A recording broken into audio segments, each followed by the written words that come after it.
Good morning, all. Welcome on this Sunday.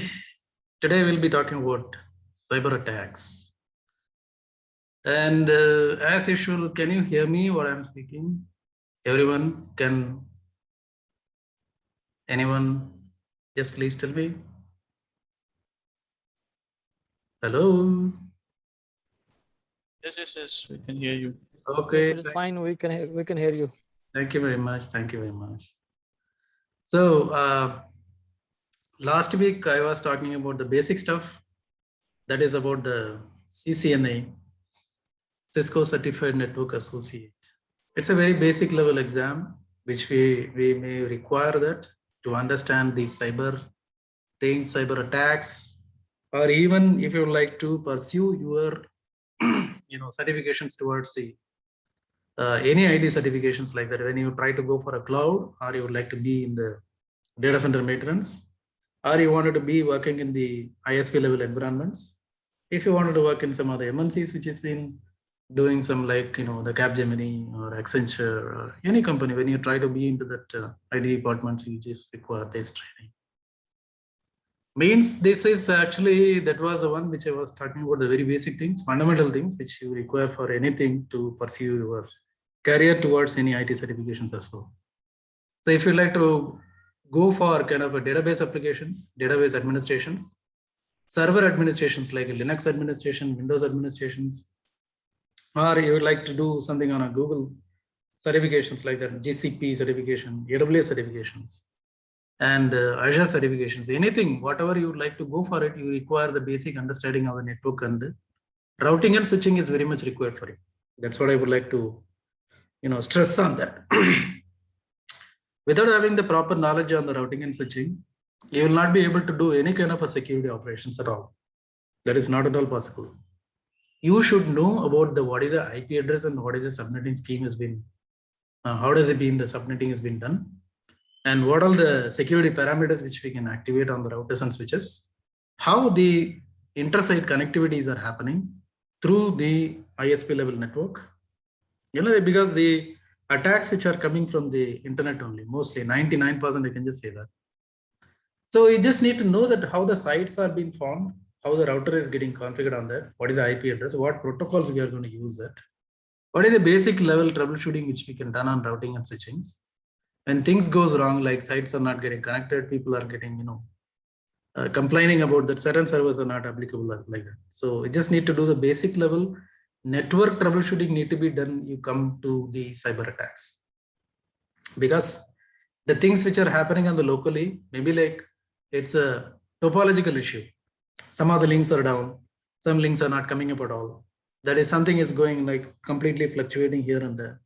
People may think about that there is some attack is happening. No, that is just a normal cable issues. Maybe because of that, the particular server is not reachable like that. So we need to do very basic troubleshooting things on the network side, either it is on the server side or on the networks, routers and switches, or even in the load balancers and firewalls, and in the application sides, databases, everything. We just need to check it perfectly. Then only you can think of like something is happening, the attack is happening from the cyber attack through some spammers or hackers, or like the ransomware attacks, which we are going to see that many things in the coming up slides on this. So without having the basic understanding of the network, how does it been constructed, how it has been maintained, how it has been properly upgraded and patched. Patching, we talk about that server patching, not only the server patching, application patching, and the routers and switches, the OS upgrades, which we need to do that. Servers need to get all the operating systems need to be properly updated to the latest bug fixes need to be done on that, either in Linux or in Windows also. Windows is most commonly getting attacked, so we need to go for the whatever the Microsoft is saying that for this kind of vulnerability, we need to go for this kind of a patch. Without making much delay on that, we just need to upgrade all these things to the next level of the thing, what is being what has been prescribed by the particular vendor. So there are so many facts which are coming up in the cyber attacks, when you just see that. For that, we need to have the proper understanding of the network, how to construct the network, what all the components are required for that, what is an IP address, which site is going to have what kind of a subnet addresses, what applications are allowed for the people to come in and check it out, what servers need to get access to that, what is the common server, what are the department-wise servers, like say SAP projects are running, and HR projects are running, accounts projects are running, application level projects are running.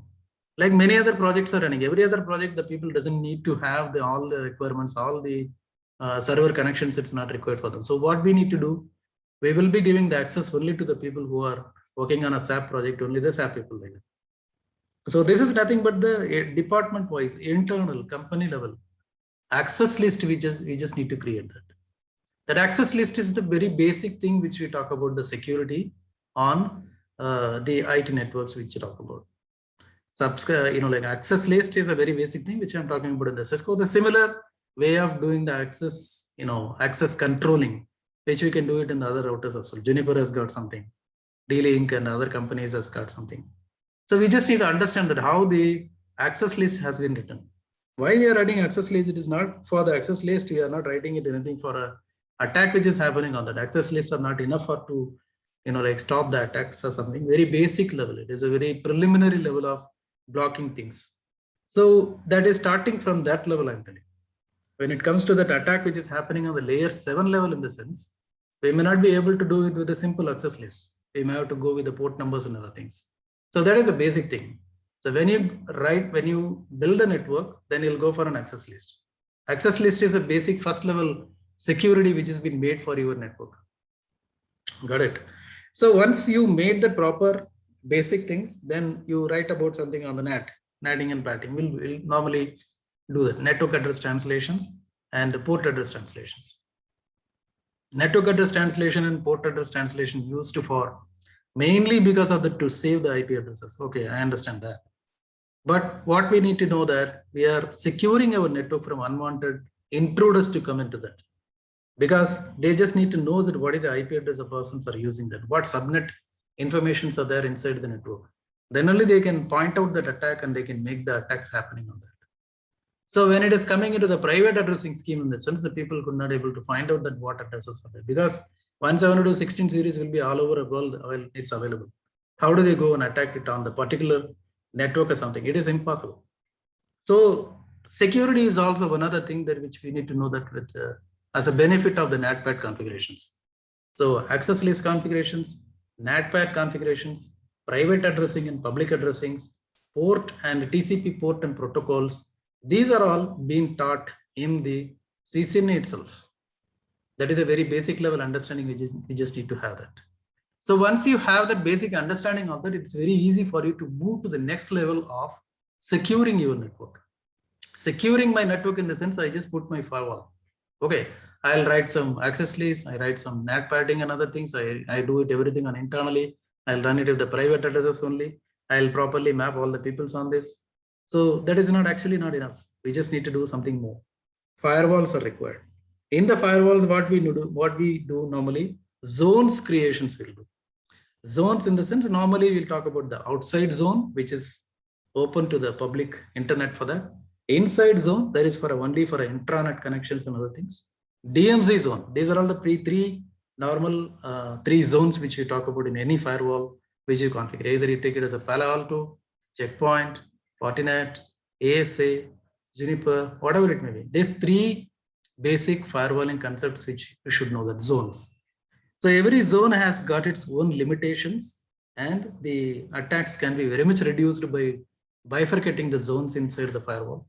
So we just need to configure the zone-based firewalls. After that, we will be going for some kind of a policies and security policies. We'll be writing that. We'll write something on the access lists. We will be writing on that. Then we'll be giving the particular source can connect to the particular destination, something like that. So these are all the very basic requirements which we do on the firewalling. The firewalling, whatever the job is being done by the firewalls in an advanced level, routers cannot do that. Routers and switches cannot do that. Means routers and switches are making the basic level connectivity between the sites. That's all. That's it. Means like they can go until some around 8 to 9% of the security can be done with it. A small access list which we can do on the routers.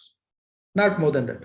Even the routers are used for IPsec VPNs and other things, that is a different issue, but site-to-site VPNs are mostly possible. When you like to give some kind of a individual person to connect to that network or something through the VPN, may not be possible to connect with that routers or something. It's maybe like some extra things you just need to configure. But firewalls are having those individual access, site-to-site level access, remote-to-site VPN access. VPNs are very much easily built on the routers, sorry, firewalls.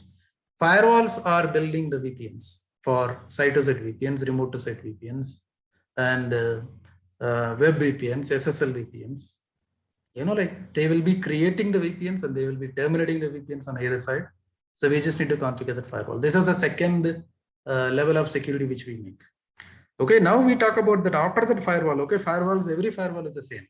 They will block it based on the port numbers, protocols, and they will understand that layer 7 things, what is happening on the layer 7 means OS layer 7 and on.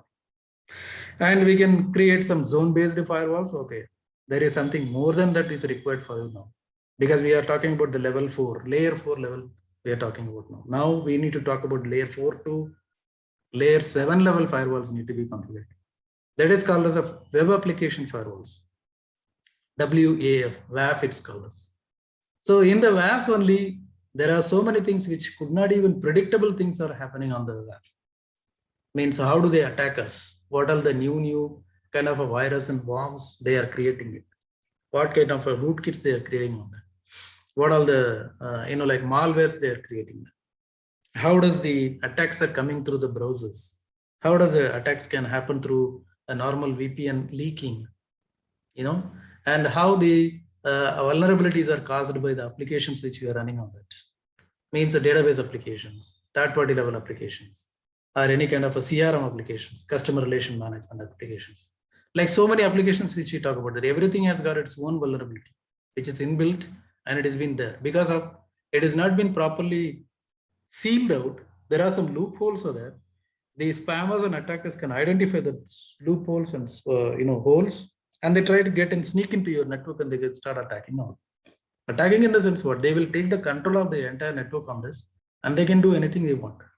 Only thing, they just need to find out the loophole in your network. There we'll call about something like, penetration testing, which we do that normally. That is all cyber people will be doing on this, cyber security people. So cyber attack, which we are going to talk on this today.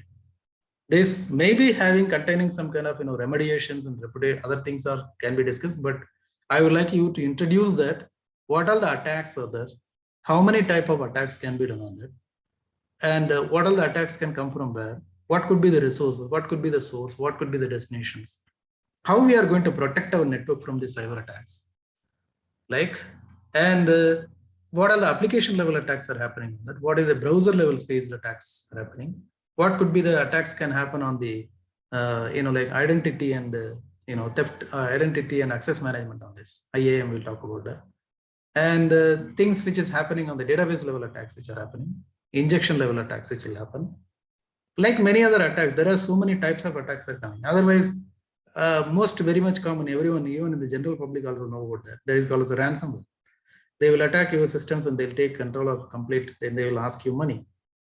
You just need to pay the money. Once you pay the money, then only the releasing will be happening. Means like it will be putting on a jail on side. You will not be able to do any cracking on this. Every other file you try to open it, it will ask you the password. Once you given the password only, it will be opening. Otherwise, maybe like they will be setting a bomb like that, the time setting, they will set it over some other timing, like deadline. Within a week, within 30 hours, within 40 hours, within 50 hours. So if you don't pay that money, everything will get erased. Completely erased. Completely formatted everything. Each and every device which is in your network. So how you find out that whether you've been attacked by those ransomware? What are the symptoms are there? What are the signals are given for us? How things are getting inside to our network? Through the emails, through the browsers, through the third-party applications, through the pen drive which we are putting that which is not screened or scanned or something like that. Or the vulnerable equipment which we are facing that, maybe like the OS level problems may be coming up, or maybe the hardware level issues may be there. So they are just looking for, the loopholes on your network, either by PC level, server level, application level, network level, complete firewall level. Even firewalls are also getting attacked. So there is a very strange thing. What to do? Because our systems are weak and the people who are trying attacking, their hands are up now, because like they know how to attack our systems on this. So we are going to discuss something about how many types of attacks are there, how do we control them, how do we mitigate that, how do we avoid that, that is more important, how we are going to avoid it, and what are the equipments which we need to use it for to find out the attacks and to mitigate the attacks, to stop the attacks, and even if it is getting attacked or something like that, how we are going to tackle that, how you are going to solve that without paying much money to that. Like that is more important, because the company is putting a lot of money to construct everything like that. So we just need to save our company's network from the attacks which are happening through multiple resources on that. So we will be discussing about that type of attack. I just made this, the PPT. It is almost, I guess I covered all the type of attacks on this one, but it is not enough for me. Near about 50 or 60 slides are there on this one, decks which I made that. So in that one, I tried to introduce every other attacks on this, but I'm not going to give you very much elaborate details about that, how to mitigate and what all the like softwares who may be using it, third-party software to protect your site or something. I'm not getting into that. I am trying to inform you about that, what kind of an attacks can happen, what is the resources of it, what is the algorithm has been written on for the attack. Once it has been getting attacked, what are the things, how do they behave? Your network will be behaving in such a way, and it will be giving you the information about that you are getting attacked or something. And like that, so many informations which you are going to see on this cyber attacks. It's not about the troubleshooting thing which I'm talking. It's about the informations about the attacks, types of attacks which you are going to see on this. And this is only in like the theoretical based. I'm going to run it with all the slides only. There is no like practicals or labs every day. I'm going to show you on this one, because I am not for that. Because we may have to discuss so many things about that. Maybe 1 or 2 hours are not enough for us to show the attacks and mitigating the attack or something. But I'm going to introduce you about all the attacks which are there in our network, in our world, in the cyber, in the internet, or in maybe in your local network, data centers, everywhere, ISP level. So we will be seeing about the attack types, attack methods in the coming slides. Please try to stay in this one, because you will be getting more information, because I took it from the different sites and I made it like a small decks for you. So if you can get it all, I definitely will be getting all this information on the internet, but you just need to go and search it out and finding out what is the information, what is the descriptions of that, what it will do, and what is the mode of attack, and how things are getting, very much worse in your network or something. So this all informations I try to give you. Okay, let us go to the attacks. What are the attack methods? Malware, ransomware, injection attacks. Example, cross-site scripting, SQL injection, command injection, session management, man in the middle attacks, phishing, denial of service, privilege escalations, unpatched or vulnerable software, remote code execution, brute force. So I'm going to talk about at least this 10 or 11 or something like that in our things like 1, 2, 3, 4, 5, 6, 7, 8, 9, 10, 11. So 11 things which we will be talking about this today. Means I will be giving you the basic idea that what is the malware, what is the ransomware, what it will do, how do they getting attacked on this one. It's like more of an information based, information oriented things. So just let's go through that. Malware. What is malware? Malware delivers its payload in a number of different ways, from demanding a ransom to stealing sensitive personal data. Cyber criminals are becoming more and more sophisticated in their methods. The following is a list of some of the more common malware types and the definitions. What is a malware? It's delivering a payload in a number of different ways. That is a malware. Types of malware is the first one is a virus. Second is worms. Third one is spyware. Fourth one is Trojans we call. Ransomware is also another malware. So these are all the malware types. We will see each and everything with just some explanations. Possibly the most common type of malware. Viruses attach their malicious code to clean code and wait for an unsuspecting user or an automated process to execute them. Like a biological virus, they can spread quickly and wildly, causing damage to the core functionality of the systems, corrupting the files and locking the users out of the computers. They are usually contained within executable file. It will be an exe file. So .exe file. So never run any exe file which you don't know, which you have some suspicions. Next, worms. Worms get their names from the way they infect the systems. Starting from one infected machine, they weave their way through the network, connecting to consecutive machines in order to continue the spread of an infection. This type of malware can infect entire networks of devices very quickly. See that? This is worms, this is virus. Then spyware. Spyware, as its name suggests, is designed to spy on what the user is doing. Hiding in the background of the computer, this type of malware can collect information without user knowing, such as credit card details, passwords, and other sensitive information. See that? This is spyware. Spyware is also malware. So what are the types of malware? We've seen three. One is a virus, second one is a worms, third one is a spyware. Let's see other two types. Trojans. Just like Greek soldiers hid in a giant horse to deliver their attack, this type of malware hides within and disguises itself as a legitimate source. Acting discreetly, it will breach the security by creating a backdoors that give other malware variants easy access. See that? It comes inside and it doesn't attack. It attacks something like that, and it's making a path for other people to come and attack for you. Oh. Then ransomware, also known as a scareware. Ransomware comes with a heavy price, able to lock down networks and lock out users until a ransom is paid. Ransomware has targeted some biggest organizations in the world today with expensive results. That's what they will ask you the money. It's like smuggling something, or just take it out like that, and they will be asking you the money to release it out like that. This is a ransomware. That's called as a ransom. Okay. Next, we'll talk about something ransomware. What is a ransomware? We just see in the description level only. We are going to see that how the ransomware works. What is the method of ransomware attacks? How do you try to mitigate that? At least to some point, we can see that. What is a ransomware attack? Ransomware is a type of malware attack in which the attacker locks and encrypts the victim's data, important files, and then demands a payment to unlock and decrypt the data.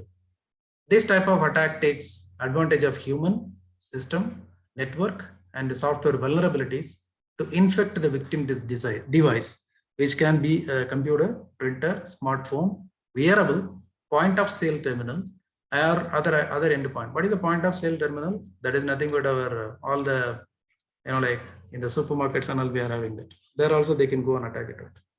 So what are the ransomware attacks? Example, WannaCry, very famous. Cerber, Locky, CryptoLocker, NetPetya. This is from Russia. Ruik and Grand Crab. So these are all the many things, minimum things has been discussed on this, but there may be many more ransomware has also been there. What they do, they will attack, locks and encrypts the victim's data, completely encrypted. You will not be able to decrypt it. When you try decrypting it, you require the password for that. The password only the attacker can give you. Else, if you try to crack it out on your own, you may lose your data completely. Because of that, it may get, if it is thinking that, if that's when the program has been written in that way, the person tried to do it with some multiple type of releasing or something like that. So it may destroy the data completely. So you are in the losing side, not the attacker. Okay, so the next one is ransomware distribution techniques. Phishing email, social media, malvertising, advertising become malvertising. Infected programs, drive-by infections, traffic distribution system, TDS, self-propagation. These are all the ways the ransomware can be distributed into that network. Phishing email, clicking a link embedded in an email, which redirects to a malicious web page. That's what, whenever it has been delivered to your inbox, either it is in a Gmail inbox or your corporate email inbox, don't try to link, click that link. It may lead to some other sites. Email attachments. Opening an email attachment and enabling malicious macros or downloading a document embedded with a remote access Trojan, RAT, or downloading a zip file containing a malicious JavaScript or Windows script host file. Through the email attachments also, the ransomware can come. Social media. Clicking on malicious link on Facebook, Twitter, social media posts, instant messages, chats. These are all coming through the social media. Next, malvertising. Clicking a legitimate advertising site seeded with a malicious code, which may be looking so genuine.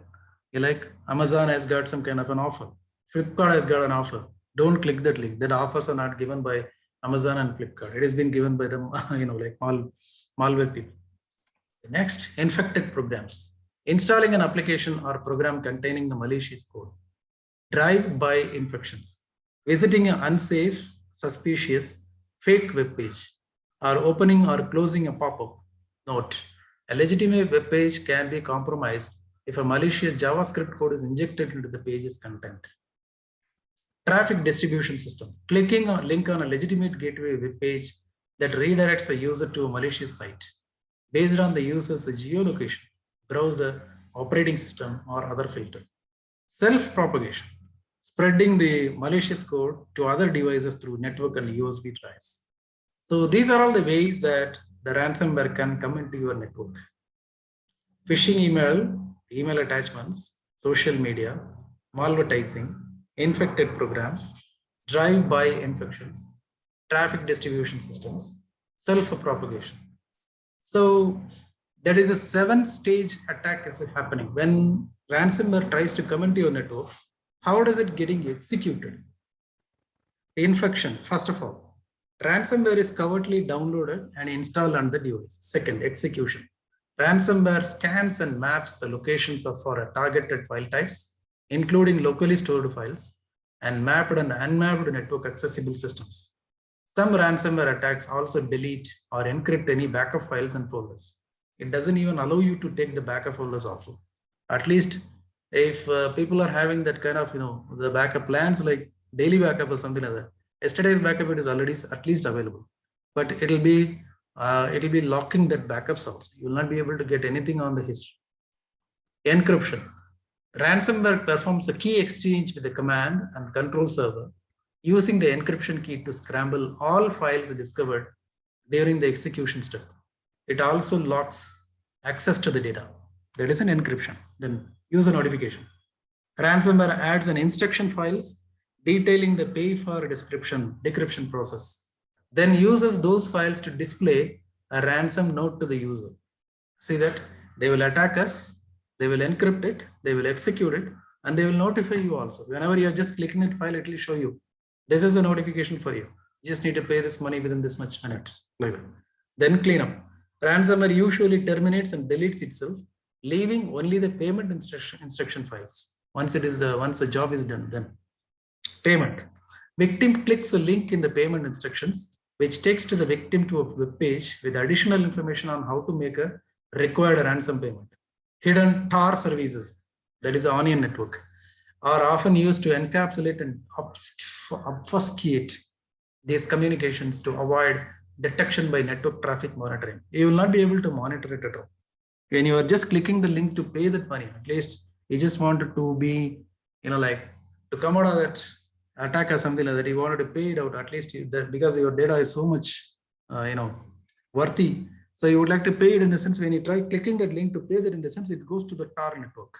That is not the normal network which is being given by your normal ISP. No, not that one. That is the onion network, is the onion ring network, something like that. So that is a Tor. Through that you will be going. That is that is underground network is. That has been maintained. They have their own DNS servers. Everything is being built. So once you are getting, you will not be able to get out. Okay. Next, decryption. After the victim pays the ransom, usually via the attacker's Bitcoin address, the victim may receive the decryption key. However, there is no guarantee the decryption key will be delivered as promised. This is also a problem. Means whatever they demanded, you try to pay that money. Okay, $1 million, you wanted to pay it. Okay, you paid the $1 million, but it doesn't mean that it will be, the key will be valid for it to unlock it out. Maybe like they will be asking some more money on that. Because if you are very much ready to pay it out without any negotiations or something, they come to know that, okay, these guys will be paying a lot of money to us, so we'll ask more. Like that is what the problem. So these are all the execution techniques. How does it being distributed? How does the 7-stage attack is happening? Infection, execution, encryption, user notification, cleanup, payment, decryption. Like, so if you are having enough money, just go for it and pay it out. If you are lucky enough, your data will be get secured. You will be getting the retrieving the data. So how to mitigate it? Isolate, investigate, recover, reinforce, evaluation. If you detect a ransomware infection in your network, here are the immediate steps you should take to mitigate the ransomware threat. Isolate, identify the infected machines, disconnect from network, and lock the shared drives to prevent the encryption. These are all like, some other things which we can try it out in your own network when you feel that you've been attacked. Investigate, see what backups are available for encrypted data. Check what strain of ransomware you are hit with. And if there are decryptors available, understand if paying the ransom is a viable option. Recover. If no decryptor tools are available, restore your data from the backup. In most countries, the authorities do not recommend paying the ransom, but this may be a viable option in extreme cases. Use the standard practices to remove the ransomware or wipe or re-image the affected systems. Okay, if the data has been held in that particular machine, what you do? That is a problem. Then reinforce. Run a lessons learned session to understand how internal systems are infected and how to prevent a reoccurrence. And identify the key vulnerabilities or lacking security practices that allowed the attackers in and remediate them. That is called as reinforcing. Need to have a proper sessions, technological know-hows, chalk talks. We need to do that. The people, when it's getting attacked, you recovered from that. You just need to inform that these are all the problems which you are faced, and the problems has been caused by this one. That's why the ransomware attacks has happened. Now we removed that, and in the future we will be doing like a documentation is very important. Next, evaluation. Once a crisis has passed, it is important to evaluate what happened and what the lessons are learned. How was the ransomware successfully executed? Which vulnerabilities made the penetration possible? Why did antivirus or email filtering fail? This is more important. And how far did the infection spread? Was it possible to wipe and reinstall infected machines, and were you able to successfully restore the backup? Address these weak points in your security posture to be better prepared for the next attack, because attacks can happen anytime. Next attack can be imminent, or maybe tomorrow, or maybe after a month or something. So what we need to do, we just need to make our things non-attackable devices. It is not possible at all, but we will be creating some kind of a lot of other contingency steps, keeping the backups in a multiple systems, not keeping in one system or something, understanding the logs and analyzing the logs properly, and informing the peoples about that what attack has happened, how did we mitigated that, and how you can avoid those things, like as an individual, because through the individuals only, one person's individual, like the person is doing a small mistake in the sense, maybe that will be causing the entire network to go down or something. So proper documentations and the sessions, we just need to make some cyber sessions on the people. But even for the non-technical people also, we just need to give them the sessions for that. So those are all about the ransomware. Now let us come to the injection attacks. Injection attacks are cross-site scripting, SQL injection, command injections like this. Injection attacks. Injections are amongst the oldest and most dangerous attacks aimed at the web applications and can lead to data theft, data loss, and loss of data integrity, denial of service, as well as a full system compromise. The primary reason for injection vulnerabilities is usually insufficient user input validation. An injection attack is a malicious code injected into the network, which fetched all the information from the database to the attacker. This attack type is considered the major problem in the web security and is listed the #1 web application security risk on the OWASP top 10. SQL injection flaws are introduced when software developers create dynamic database queries that include the user supplied input. To avoid the SQL injections flaws is simple. Developers need to either stop writing dynamic queries or prevent the user supplied input which contains the malicious SQL from affecting the logic of the executed query. This comes under the complete database mechanisms. So we need to understand the injection attacks. Classification of the injection attacks. SQL injection. Yeah. Somebody is asking. OWASP is one of the standards which we talk about that, that is another thing. I'll show you the site of that. They will be listing all the things like what type of an attack can happen. Classification of an injection attacks. SQL injection, cross-site scripting, XPath injection, template injection, code injection, CRLF injection, email header injection, host header injection, LDAP injection, OS command injection. So many injections can happen. It's not only the corona injections, it's more than vulnerable than the corona injections. Okay, now let's go. SQL injection, the attacker executes the malicious payload that control the web application database server. This is one of the world's vulnerabilities.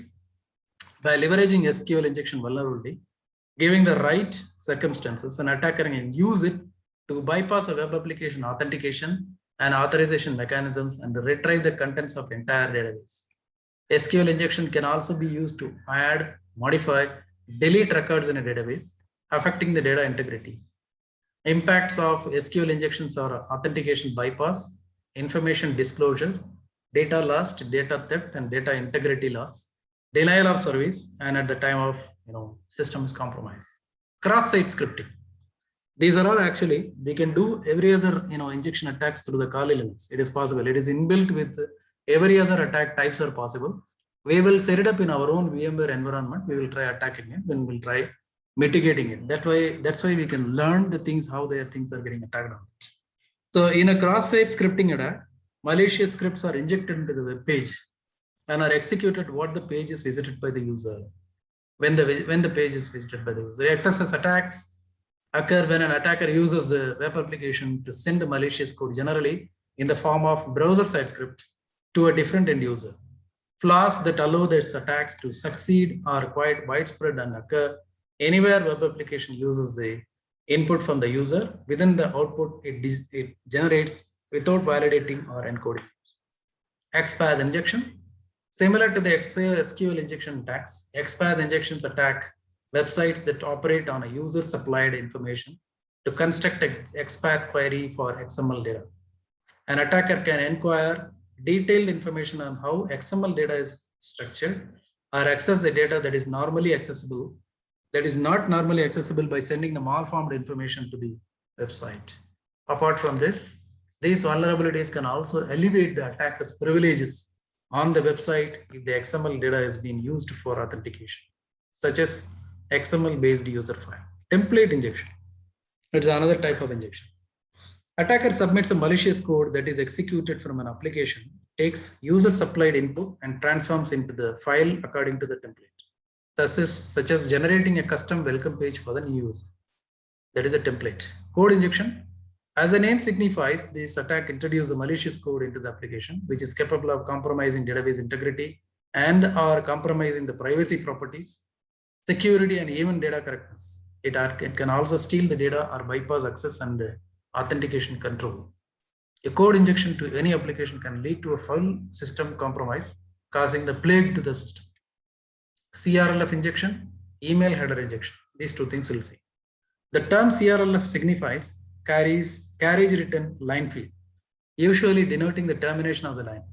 CRLF injection attack occurs when a user manages to submit a CRLF to an application, which is most commonly done by modifying an HTTP parameter or a URL. CRLF injection is a software application coding vulnerability that occurs when an attacker injects a CRLF character sequence where it is not expected. When injection is used to split the HTTP response header, it is referred to as HTTP response splitting. CRLF injection vulnerabilities result from data input that is not neutralized, incorrectly neutralized, or otherwise unsanitized. Email header injection. Most of the time, contact form sends a SMTP header, such as a form from and reply to, make it easy for the recipient to treat the communication from the contact from there, just like they would know that on the mail link. So it will be very easier for the people to understand. They can fool you by just making that it may be coming from the same name of your contact list or something. So unless the user's input is validated before going to the inserting the SMTP headers, the contact from might be vulnerable to email header injections.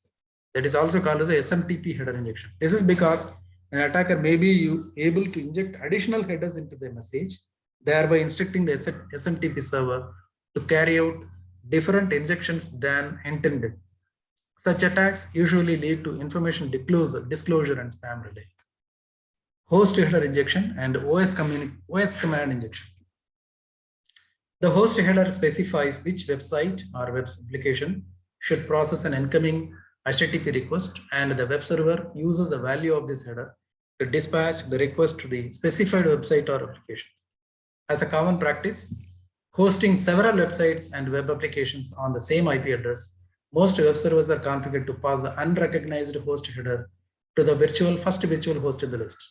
Therefore, it is possible to send requests with arbitrary host headers to the first virtual host. Another way to pass the arbitrary host headers is to use the hex forwarded host header. OS command injection is also known as shell injection, web security vulnerability that allows an attacker to execute arbitrary operating system OS commands on the server that is running an application and typically fully compromise an application all its data. Very often, the attacker can leverage an OS command injection vulnerability to compromise other parts of the hosting infrastructure, exploiting trust relationship to pivot the attack to the other systems within the organization. This is the OS command injection. LDAP injection. LDAP, which we normally use it for the AD and LDAP, Active Directory and the Lightweight Directory Access Protocol for user login and their resources assigning, like that. There we can go and attack it out. That is called as an LDAP injection. It's an open standard protocol for querying and manipulating the X.500 directory services. Attacker alters the construction of an LDAP statement when a web application fails to properly sanitize user supplied input. When an attacker is able to modify the LDAP statement, the process will run with the same permissions as the component that executed the command. Example, database server, web application server, web server, and etc. This causes serious security problems where the permissions grant the rights to query, modify, remove anything inside the LDAP tree. The same advanced exploitation technique available in SQL injection can also be similarly applied to the LDAP injection. These injections target authentication bypass, privilege escalation, and authentication bypass, like that. So now we will be talking about session management and man-in-the-middle attacks. Man-in-the-middle attacks are very much, that's created individuals to lose a lot of money, or maybe like a lot of, losing when they ordered something like that, some of the other product has been delivered, or the products are not delivered at all, like that. So they try to come in between you and your partner, and they will be talking that they will be stealing all the information from you and from him, the other guy, and they can manipulate any data, and they can lead you to some other place to place your order or something. So a man-in-the-middle attack is a form of cyber attack, which important data is intercepted by an attacker using a technique that to interject themselves into the communication process. Attacker can be passive listener in your conversation, silently stealing your secrets, or an active participant, altering the content of your messages, or impersonating the person system you think you are talking to. Think back the 20th century, when your younger sibling would pick up the phone when you are talking to your crush. You don't know they were listening, but then they went and tattled on you. That is a basic MITM attack. Means like when the phones are connected parallelly, means you can pick up any phone, you can talk to someone. Like you can even hear that. That is called as a parallel phone slide. That is what MITM. That's a whole level of attack. How the attack process is happening. Attacker eavesdrops to your conversation like this. Second, peer 1 sends a message to peer 2, means you and your peers are talking to each other. Attacker intercepts a message between the peers. He puts something inside. Attacker alters the message, stealing the information, and etc. Means the original message which you send there, they will remove all these things, they will put some other message. So if you are giving your bank details to this, through the email or through the chat or something like that, they will put their own email, they will put their own bank account or something like that. When you pay the money, it goes to their bank, not to your friend's bank account or something like. So MITM attacks on a Microsoft Office 365. They started attacking 365 also. Here is a practical example of the real world. User clicks a phishing link that takes them to fake Microsoft login page where they enter their username and password. The fake web page forwards the username and password to the attacker server. Attacker forwards a login to the request to the Microsoft, so they don't raise a suspicion. Microsoft sends a two-factor authentication code to the users via SMS. User enter the code into the fake web page. The fake web page forwards 2FA code to the attacker servers. The attacker uses Ewing links to steal your session cookie. That is one of the software user. The attacker forwards the user's 2FA code to Microsoft, and now the attacker can log into the Office 365 as the compromised user by using the session cookie and has access to sensitive data inside the enterprise. You see that? You keep all the data, like all the Office files and everything on a 365 cloud. They try to attack you in between without knowing that, because the link which you clicked is actually leading to the attacker's site, and he forwards it properly to the Microsoft Office. Without having any doubt, the Office servers also will be responding properly. But once you've given all the things, authentication completely over, in the sense you will not be able to get anything from your own folders or something like that. He will go and take out all these things on this. This is how Microsoft Office 365 has been attacked by the MIT. Techniques and types: spoofing, hijacking, eavesdropping, intercepting. Along with that, ARP cache poisoning, DNS cache poisoning, HTTPS spoofing, Wi-Fi eavesdropping, session hijacking. We'll see one by one. ARP cache poisoning. Address resolution protocol is a low-level process that translates a machine address to the IP address in the local network. So this is what I was telling you. Like, you just need to go through all the CCNA level things to understand what is an ARP, what is an IP address, how does the ARP is running on that. So attackers inject false information into the system and trick your computer that think that attacker's computer is network gateway. So they will alter the gateway for you. When you connect to the network, the attacker is receiving all your network traffic instead of your real network gateway and passes the traffic along to the real destination. From your perspective, everything is normal. The attacker is also able to see all of your packets. That's a problem. Like, he's a silent spectator. You will be watching everything because you are sending every packet through his gateway to your peer or something. DNS cache poisoning. DNS cache poisoning is when the attacker gives you a fake DNS entry that leads to the different website. It looks like Google, but it is not Google. And the attacker captures whatever the data, username and password. For example, you enter into the fake website. Attacker figures out you use a certain DNS resolver. Attacker knows this resolver is vulnerable to exploits like older version of the bind. Attacker uses this exploit to tell the DNS resolver that www.example.com lives in the IP address of their own. You go to the www.example.com from your computer. The DNS resolver tells you the IP address of the site is attacker's machine. Attacker completes the connection to the real website, so that you don't realize there is anyone listening, but is able to see all the packets that you means DNS resolver to connect to this one and sending like that. So this is also one of the like man in the middle, like HTTPS spoofing. One of the ways that users know their data is safe. The S stands for secure in HTTP. At least this is what an attacker wants you to think. Attackers set up HTTPS websites that look like legitimate sites with a valid authentication certificates, but the URL will be just a bit different. For example, they will register a website with a Unicode character that look like an A, but it is not. Continuing the example.com example, the URL might be looking like that, http www.example.com, but the A in example is Cyrillic A, which is a valid Unicode character that appears just like the Arabic A with a different Unicode value. It's exactly example.com, but this A is actually not the English A. There is some other Cyrillic A. The attacker gets you to visit to the website with a Cyrillic A, some kind of an attack phishing an example. You download the CA certificate from the fake website. Attacker signs the certificate with the CA private key and sending it to you. You store the certificate in your trusted key store. Attacker relays the traffic to the real example.com. He is now real MITM, means listening your traffic. Even they can give you the fake certificate also to get it installed in your own operating systems. So your OS will be always thinking that is a good certificate, so you are visiting there, but they will be listening whatever things you are trying to do it with the original website. Wi-Fi eavesdropping. Attackers listen to the traffic on a public or unsecured Wi-Fi networks, or they create Wi-Fi networks with the common names to trick the people into connecting so that they can steal your credentials or credit card numbers or whatever the information users send on the network. Cody from Net Security, the FWD forward, has several different videos that can show you how this is. In this watch that in YouTube somewhere, means they are actually going to use Droplet.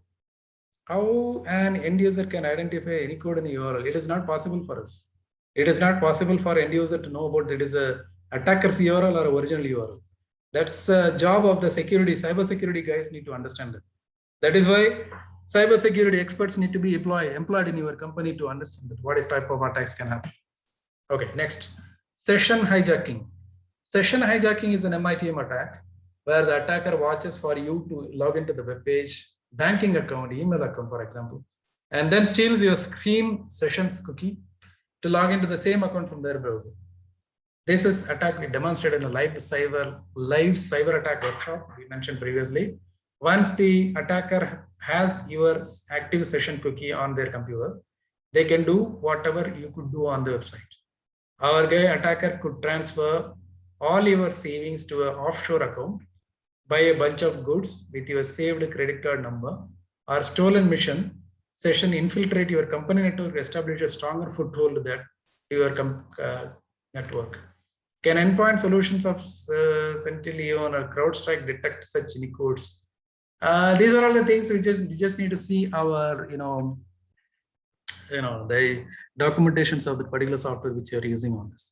So maybe those things may be understanding on this. This is called as a session hijacking. Means they will be looking like that. When they taken out your username and password and other things with their all the credit card numbers and other things, they can go and buy a lot of things from your account on this. Bill will come to you, so you will be paying like that. And MITM detection tips. Keep an eye out for unexpected or repeated disconnections, strange addresses in your browser address bar, connection to public or unsecured Wi-Fi, network connection to unfamiliar locations. Whenever there is a free Wi-Fi is there, don't just switch on your mobile phone to connect to that Wi-Fi. Please don't do that. Even in your, like airport or something other. Nowadays, railway stations also it is available. Please try avoiding using them because it may be like a lot of attacks can happen. How much has been secured, which we don't know because it is open for public. Next, step to take now. Inspect the current Wi-Fi connections, check for malware, use network sniffer defensively, monitor the network activity. So these are all detection. Prevention, how does it? Join a secured web Wi-Fi only. Connect to the HTTPS connections always. Employ the DNS over HTTPS. Add a VPN to encrypt the traffic. This is very important. Utilize a password manager. Don't use the password as a password. So like otherwise, just make it like a P as a caps and other things are small as a password like that. Very easy to detect it. Use multi-factor authentications. We need to have a Google code. We need to have authentication code. We need to have email verifications like that. We can go for it. Follow the zero trust principles and monitor your network activity. These are all the prevention steps on it. Future of MITM attacks. What can be done, which has already been said and done. So MITM attacks will continue to be a useful tool in attackers' arsenals as long as they can continue to intercept the important data like passwords and credit card numbers. It is perpetual arms race between the software developer and network providers to close the vulnerabilities attackers exploit to execute the MITM.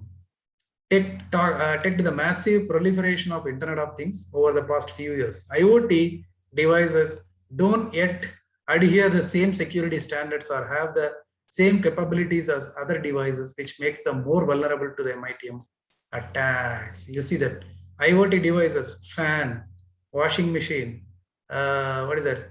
Our microwave ovens, door locks. These are all not actually. These are all can be controlled by the IoT. Those are all not coming under the proper security features on this. They can be very easily get attacked. That's what has been said. Attackers use them as a way to get into the organization network so that they can move to other techniques. Who know that a new fancy internet capable thermostat was a security hole? Attackers can do. That is what. Wider adoption of the wireless networking, 5G networks, for example, is another opportunity for attackers to use MITM to steal the data and infiltrate into the organization. So IoT is the future, and IoT is the future of MITM attacks also. Next, phishing. What is phishing? Phishing is a method of trying to gather personal information using deceptive emails and websites. Here is what you need to know about the vulnerable but increasingly sophisticated form of cyber attack. Phishing is a cyber attack. Phishing is a cyber attack that uses a disguised email as a weapon. The goal is to trick the email recipient into believing that the message is something they wanted to read. They want or need something like that. A request from the bank, for instance, a note from the customer, from the company, and to click the link and download an attachment. What really distinguishes the phishing is the form of the message takes. The attackers masquerade as a trusted entity of some kind, often a real or plausibly real person, or a company with the victim might be doing business with. It is one of the oldest type of cyber attacks, dating back in 1990s, and it's still one of the most widespread and pernicious, with the phishing messages and the techniques becoming increasingly sophisticated. So we are all getting the SMS in our mobile phones. We are all getting a lot of emails on a junk. It goes to that spam folders and other things. Don't go and click anything on this. Dating services available.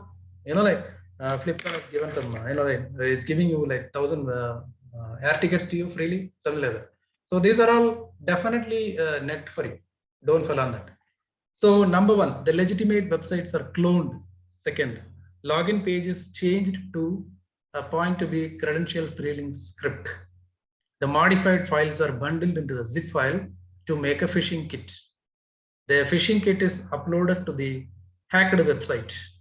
These are unzipped, then unzipped. Then enrolls, so emails are sent with the pointing to the new spoofed website. This is how it has been coming to us through the email. Analyzing phishing kits allow the security teams to track who is using them. One of the most useful things we can learn from the analyzing phishing kits is where credentials are being sent. By tracking email address found in the phishing kits, we can correlate the actors to the specific campaigns and even specific kits. It's even get better. Not only can we see where the credentials are sent, but also we see the credentials claimed to be sent from. Creators of phishing kits commonly use a from header like a signing card, letting us finding multiple kits by the same author. So how to identify whether it is a phishing has been attacked, like phishing attacks? Top social media email subjects. Your friend tagged a photo of you, something like that, which will come 8% something. New voice message at 1:23 a.m. 8%. Your password was successfully reset. Login alert for Chrome or Motorola Moto X 12%. Facebook, it's saying that primary email has been changed, password has been changed. Join my network, profile views, add me, new message, which is in the LinkedIn. LinkedIn is a 50% attacked with the phishing. This is how you are getting the phishing attacks through your email subjects. Like everyone are there in LinkedIn. I know that very well. So 50% of the things are coming up from like an email because you've been having an account in LinkedIn. So you may be thinking that clicking the LinkedIn has sent a mail to you. Don't see that. You just need to see the header of that. When you're seeing the header, then it will be saying that whether it is coming from the legitimate source or something. Then afterwards, you just go and click the links on. And a different type of phishing: spear phishing, whaling, smishing, phishing, email phishing, search engine phishing. How many phishing is? Spear phishing. It targets a specific group or type of individual, such as companies as system admins. If you are going to fishing with a pole, you could pull in an old boot, a tuna, or a flounder, any kind of fish. If you are going fishing with a spear, you are picking a specific fish to go after, hence the name. Whaling. Whaling is an even more targeted type of fishing as it goes after the whales, really a big fish. These attacks target CEO, CFO, or NEC, XXX, CTO, so many people within an industry or a specific business. A whaling email might state that the company is getting sued and you need to click the link to get more information. CEO will click that link. Okay. Smishing is an attack that uses text messaging or short message service to get your attention. A message that comes into your cell phone through the SMS contains a link to click or a phone number to call could result in smishing attack. Phishing, the attackers are still after your personal information or sensitive corporate information. This attack is accomplished through the voice call. A classic phishing attack is a caller who claims to be from Microsoft and says you have a virus in your computer. You turn over credit card details and get a better version of antivirus software installed on your computer. The attacker now has your credit card information and you can easily send your malware, something like that. It's possible. So that is called as a phishing. Email phishing. Email phishing is the most common type, which you know. Hackers send the emails to any and all email addresses they can obtain. Email usually tells you there has been a compromise to your network account. You need to respond immediately by clicking the provided link. These attacks are usually easy to spot as English is not clear. Means the communication will be, there will be a lot of grammar mistakes and other things will be there. Search engine phishing. Search engine phishing is also known as SEO poisoning or SEO trials. Is where the attackers go to become top hit in a search using Google or other engines. If they can get you click on the link, it takes you to the hacker's website. When you interact with it, enter sensitive data, they have your information. Hacker sites then post any type of website, but the primary candidates are banks, PayPal, social media, and shopping sites. Now we will see something about denial of service. It's a very old thing which everyone knows that. Denial of service or distributed denial of service, how the attack is happening. What is a denial of service attack? Denial of service attack is a type of cyber attack which malicious actor aims to render a computer or other device unavailable to its intended users by interrupting the device's normal functioning. DOS attacks typically function by overwhelming or flooding a targeted machine with requests until normal traffic is unable to process, resulting in a denial of service to additional users. DOS attack is characterized by using a single computer to launch the attack.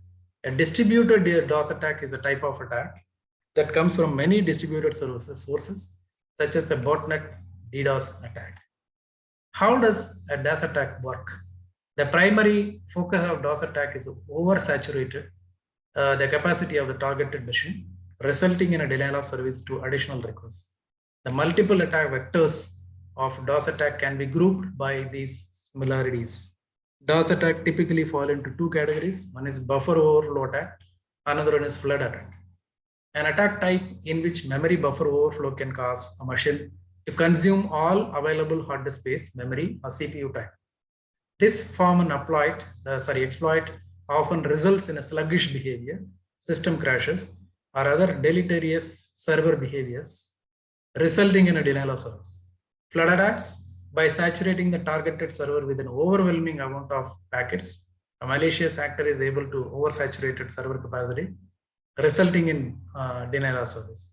In order for the most DOS attack to be successful, the malicious actor must have more available bandwidth than the target.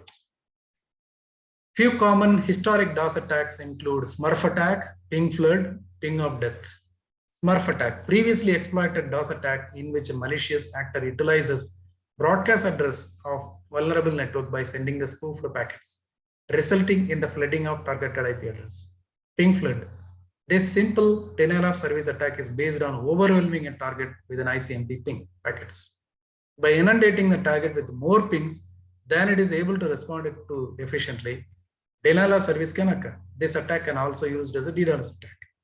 Ping of death, often conflated with a ping attack. Ping of death attack involves sending a malformed packet to a targeted machine, resulting in deleterious behavior such as system crashes. Then we will speak about DDoS. We've seen the DOS. Distributed denial of service attacks are a subclass of DDoS. A DDoS attack involves multiple connected online devices, collectively known as botnet, which are used to overwhelm that target website with the fake traffic. Unlike other kind of cyber attacks, DDoS attacks don't attempt to breach your security parameter. Rather, DDoS attack aims to make a website and servers unavailable to the legitimate users.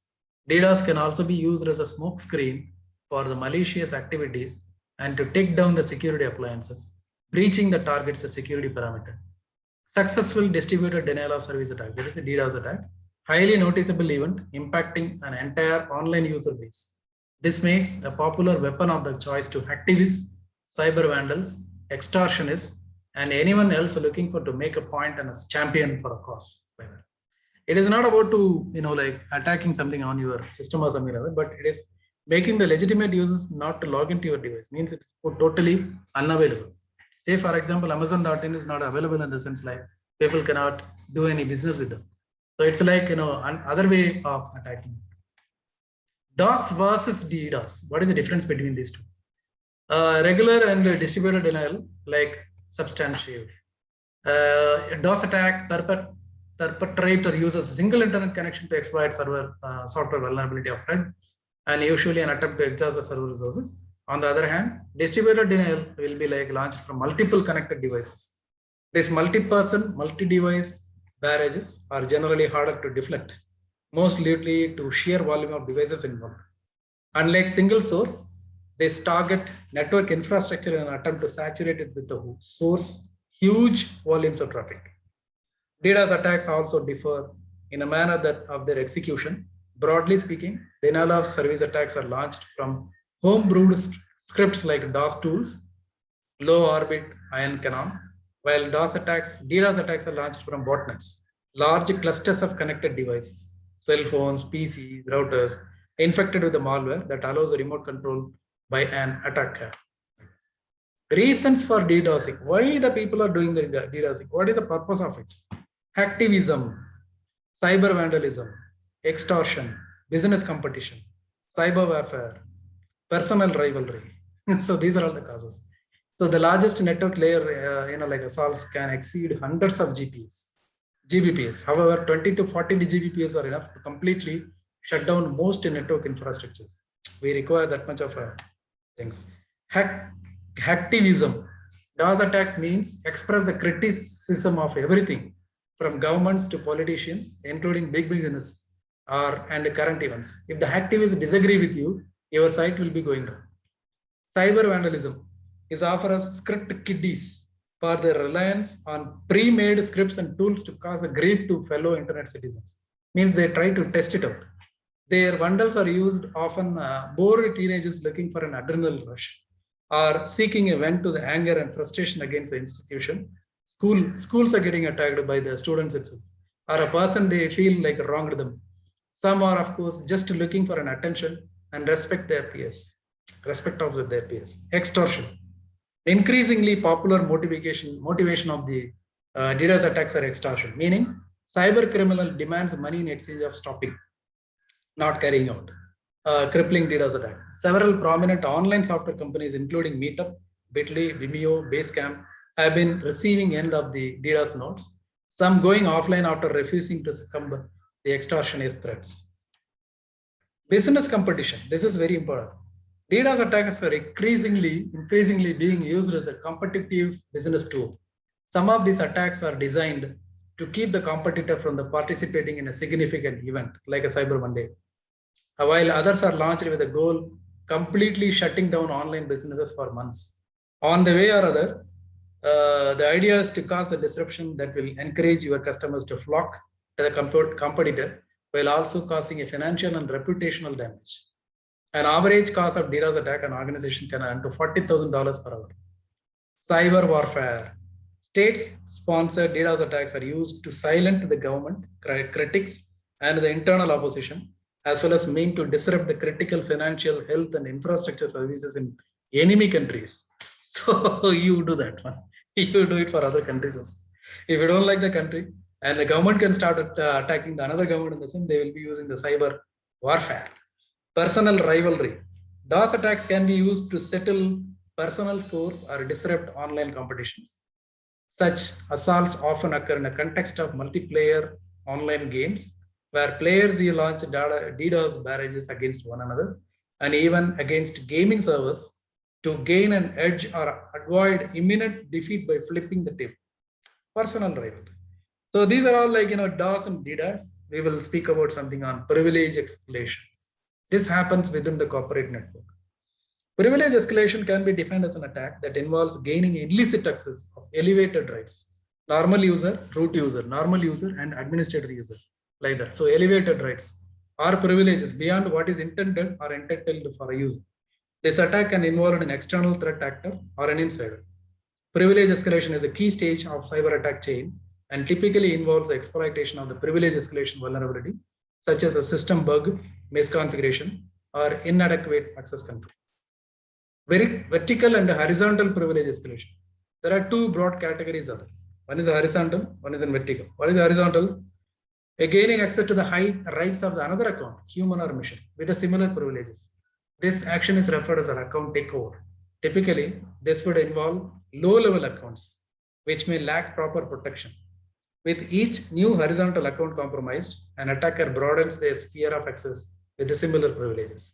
Vertical privilege is an elevation attack, involves an increase of privileges and privilege access beyond what a user, application, or other asset already has.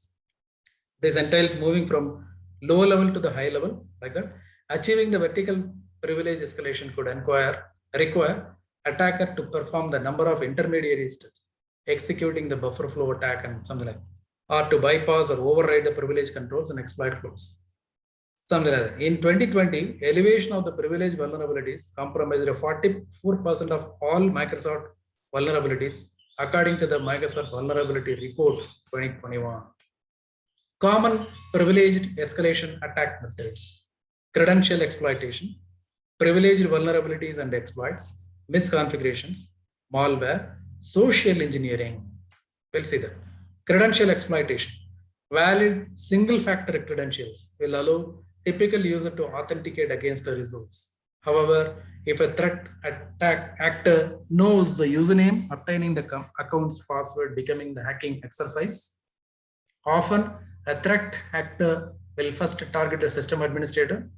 Then, since their credentials are frequently have the privileges to directly access the sensitive data and systems, with the sysadmin's credential and access, a cyber criminal can move laterally while arousing little or no suspicion at all. Privileged vulnerabilities and exploits. Mistakes in the code, design, implementation, or configuration that potentially allow malicious activity to occur via an exploit.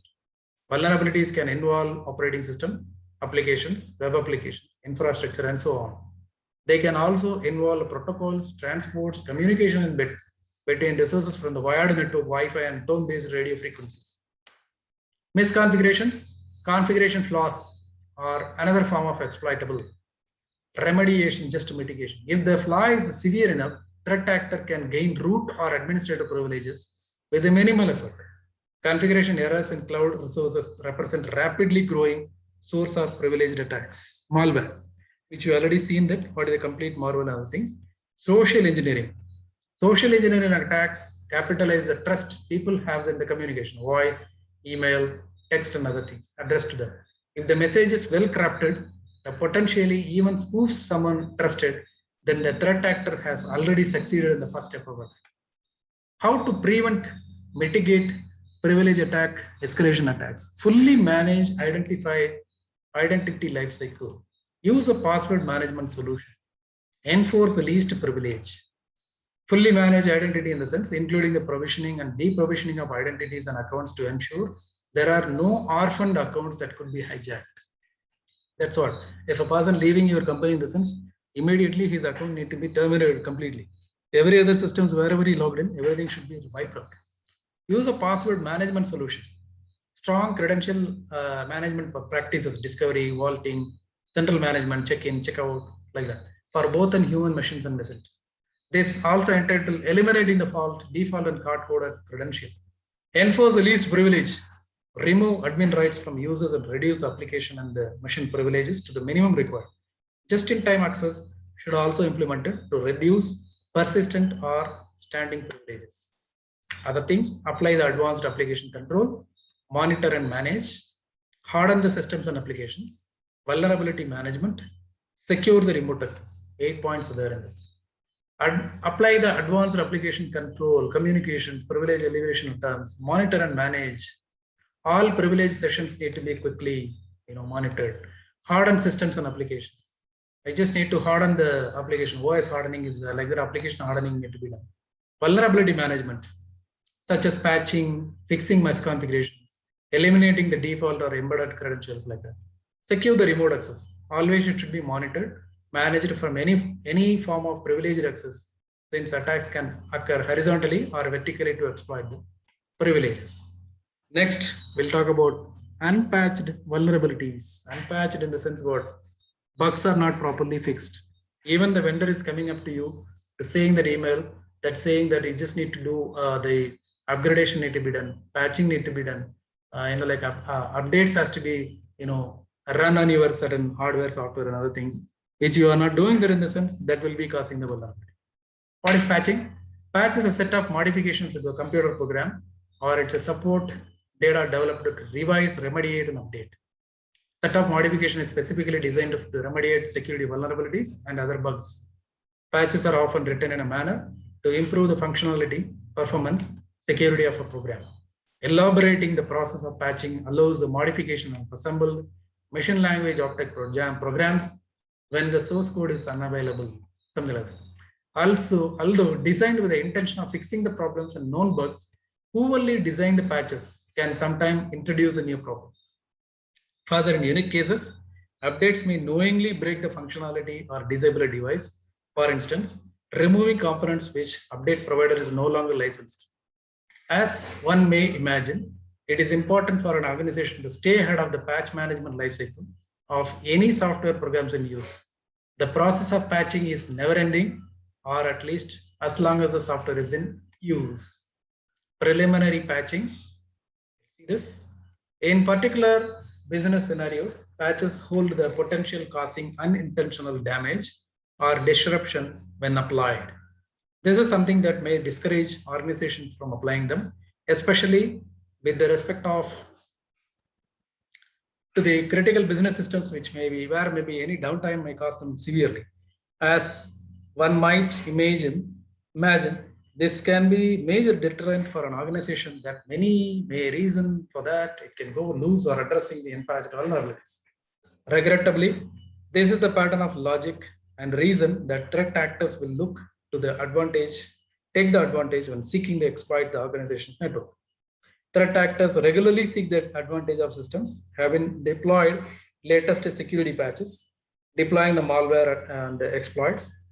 Events like this may well be part of the unintentional attack to a target company or organizations may simply caught up in a more general attack that makes use of particular exploit. So we need to go for proper patches and it should be done in time. That's more important.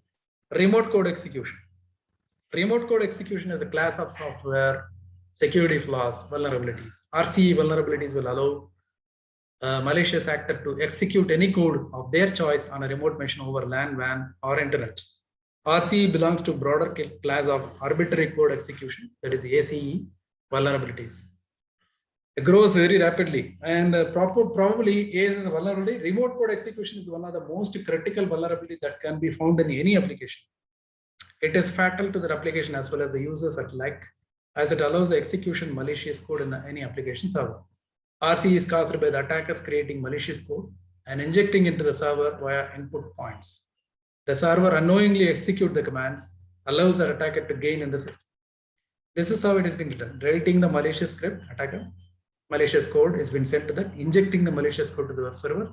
This is a website, malicious script is running, may get executed. This is a server and written message to the attacker, output is coming up. So he is trying to get all the information. Remote code execution.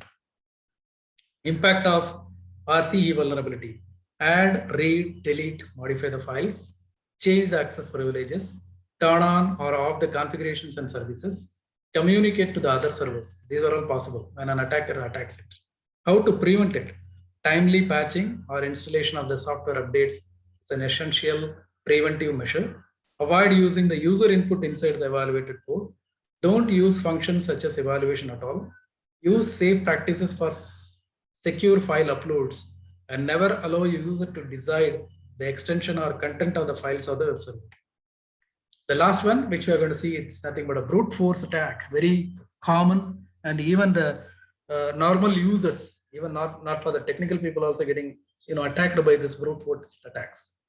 Brute force attack, also known as exhaustive search, cryptographic hack that relies on a guessing possible combinations of a targeted password until the correct password is discovered. The longer the password, the more combinations that will need to be tested. A brute force attack can be time consuming, difficult to perform if the methods such as data obfuscation are used, and at the times downright impossible. However, if the password is weak, it could merely take seconds with hardly any effort. Weak passwords are like shooting fish in a barrel for attacker, which is why all organizations should enforce a strong password policy across all users and systems. How the attacks are used, brute force. Usually used to obtain the personal information such as passwords, passphrases, usernames, personal identification numbers, and use a script hacking application or similar process to carry out string of continuous attempts to get the information required. Goals of attackers include theft of personal information such as password, passphrase, and other informations, online accounts and network resources, harvesting the credential to sell it to the third parties. They take it from you and they will be selling it to the other persons. Forcing as users to send the phishing links or spreading the fake account, fake content, defacement or websites and other information in the public domain that could damage the reputation of the organization, redirecting the domains to the site holding the malicious content. What are the types of attack? Hybrid brute force attacks, reverse brute force attack, credential stuffing, simple brute force, hybrid brute force attacks, dictionary attacks, rainbow table attacks. So we will see one by one. Hybrid brute force attacks. You may have heard of these attacks. There are one of the most common forms of the attacks in this one. Other types of attack may use a list of commonly used passwords. If your password is just a password, for example, a brute force bot will be able to crack your password within seconds. Reverse brute force attack. Reverse brute force attacks don't target a specific username, but instead uses a common group of passwords or an individual password against a list of possible usernames. Credential stuffing. When a username and password pairing is known as by the attacker, they can use this information to gain access to multiple websites and network resources. For example, many users choose the same password to access many different websites for the sake of simplicity. Because we all, we don't remember the password at all. So what normally we do, we'll just keep the same password for all the sites. That is a bounty for them. Taking the precautions like using the two-factor authentication and using the different passwords for every different network, resources can help to prevent the brute force attacks that rely on credentials of stuffing. Next, simple brute force attack. Uses a systematic approach of guess that doesn't rely on outside logic. Hybrid attacks starts from external logic to determine which password variation may be most likely to succeed. Then it continues with a simple approach to try many other password variations. Dictionary attacks guesses usernames or password using the dictionary of possible strings and phrases. Rainbow attacks. Rainbow table is pre-computed table for reversing cryptographic hash functions. It can be used to guess a function up to certain length of consisting the limited set of characters. Top brute force tools: Aircrack NG, John the Ripper, Loft Crack, Hashcat, Dave Grohl, Narak, Enscrack, like that. Okay, Aircrack has been used and can be used in Windows, Linux, iOS, and other Android. It uses a dictionary widely used passwords and breaches the wireless networks. John the Ripper runs on 15 different platforms, including Unix, Windows, and OpenVMS. Tries all possible combinations using a dictionary of possible passwords. Loft Crack, a tool for cracking Windows passwords. It uses rainbow tables, dictionaries, multiprocessor algorithms. Hashcat works on Windows, Linux, and Mac OS, can perform simple brute force, rule-based, and hybrid attacks. Dave Grohl, an open source tool for cracking Mac OS, can be distributed across multiple computers. Encrack, a tool for cracking network authentication. It can be used in any other platform. This is about the frequently asked questions. What is a brute force attack? Trial and error in an attempt to guess the crack account password, user login credentials, and encryption keys. Is a brute force attack legal? In vast majority of cases, it's illegal. It's only legal when an organization runs a penetration test against an application and has the owner's written consent to do so. How common are attacks? The brute force attacks are fairly common method used by any cyber criminals. They accounted 5% of all the data breaches in 2017, according to the Verizon research. How long would it take to crack an 8-character password? The longer, the more complex is the password is, more difficult to crack. An 8-character password is likely widely considered to the crackable in few hours. 2019 research found that any 8-character password, no matter how complex, could be cracked in just 2.5 hours. So how we are going to secure our password? There are some tips for that. We just need to follow that, but nobody is going to follow it. There are, what are the types of that? Around six types of best practices are there. Create a strong multi-character passwords. Basic rule of thumb is that password should be more than 10 characters in length and include capital and lowercase letters, symbols and numerals. This vastly increases the difficulty and time it takes to crack the password from few hours to several years, unless a hacker has a supercomputer at hand. Use elaborate passphrases. While using the more characters is a good password practice, some websites may have restrictions on a length of password. As such, use complex passphrases to prevent the attackers from succeeding a simple dictionary attack. Passphrases are multiple words or segments with special characters that make them more difficult to guess. Create password building rules. Another good password tactic is to truncate words so they appear nonsensical to other people to reading them. This can be done by removing the vowels or only using the first 2 letters of the words that building the phrase that makes sense out of string or shortened words. For example, shortening the word hope like the HP or blue or BL like that.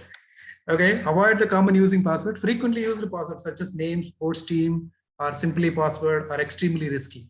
Hackers know how the common words or phrases that people use in their passwords and deploy the tactics based around the common words to hack the people's account. Normally, people will be keeping their girlfriend's names, or they will keep their like birth date, or they will use their like a first car which they bought that. The first day of the job joining, like that, something like this. These are all very much easily predictable and it can be cracked.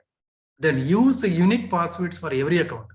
Credential stuffing sees the hackers test passwords that have been used in the websites to check if they are being used elsewhere. Unfortunately, this proves highly successful as people frequently reuse their passwords for email accounts, social media profiles, and news websites. It is important never to use the same password for any other 2 websites or accounts. Use the password manager.